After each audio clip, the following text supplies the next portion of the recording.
Tuesday with licensed professional counselor Yunetta Spring. All right, ladies and gentlemen, it is about that time, and every Tuesday, we don't miss a Tuesday. It's Talk It Out Tuesday with licensed professional counselor Yunetta Spring. Hey, good morning, Yunetta. Good morning, Ricky. Good morning, y'all. How y'all doing? Morning. We good, man. We are so excited to have you today. And today you're going to be talking to us about how to set realistic expectations. And you got some tips because for myself and me and Brett, we kind of hard on ourselves. So this will be good for us. Yeah. And I think that's good to recognize that, because sometimes people don't even recognize how hard they're being on themselves, and that's a question I have, really everyone taking that time to ask yourself, are the expectations that I have for myself realistic, right? And when I say realistic in this context, it's, are you considering the fact that you're human? Because I think sometimes we don't consider that, right? We all have like big goals, we have aspirations, and there's nothing wrong with that, but I just want to stress that we are human beings. We're not humans doing, okay? So we can sometimes place so much weight on our position, our profession, our track record, that we don't allow ourselves to be human and give ourselves space to be human. And that can be very detrimental to our mental health.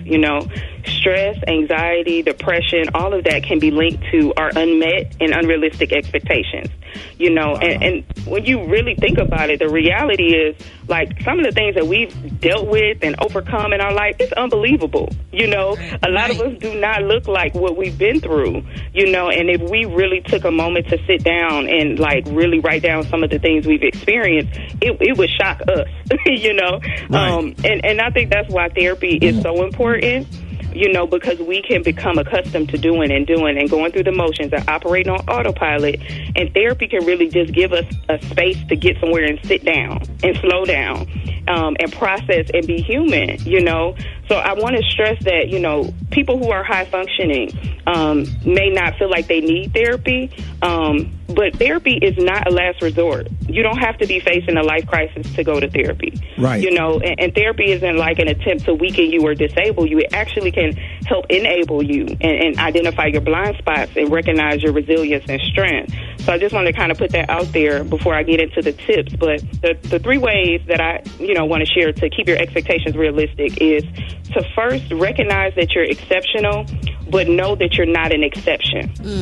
That's deep. So, just because you made it through something extraordinary doesn't mean that your body won't have an ordinary response to what you've experienced, Just this past week, we laid my aunt to rest, and it's, I understand what grief is, and I've been through things before, but my body experienced what it's supposed to experience when you lose somebody, right? And we can't think that that's not going to be present because, we've dealt with this stuff and we know what this stuff is.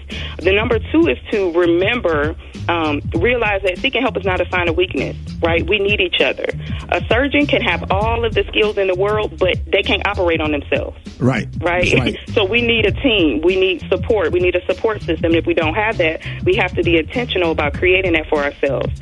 And then the last thing is to remember that you made it, but also remember that it's not over, right? Because sometimes we can feel like once we've overcome something that we don't have any more challenges to face and we're done. It's like one and done. But we have to be mindful that that's not how life works, right?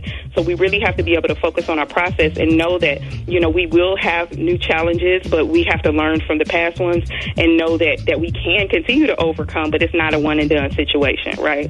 So that's just what I have to kind of help us keep our expectations at bay, because I think sometimes we can be our own worst critic and we can be very critical of others. And in my opinion, there's nothing constructive about criticism. Absolutely. Nothing at all. That's what I have for y'all today. I hope it was helpful, and yeah. It always is, Yunetta. Thank you so much. Absolutely. And I have a book that I want you to read that my stepdad wrote. While the world is being mean, focus on getting the crease out of your jeans. And thank you so much. I'm getting it. Okay. Oh, Lord. Oh, I wasn't ready for that. I'm really like, what book? Okay. Hey, for more information, make sure y'all visit Yunetta's website, springforthcounseling.org. That's springforthcounseling.org, and find her on Instagram and Facebook at Springforth Counseling. All right, Yunetta Spring, thank you so much. One more time, y'all. One time. Thank you. More Rickey Smiley Morning show coming up.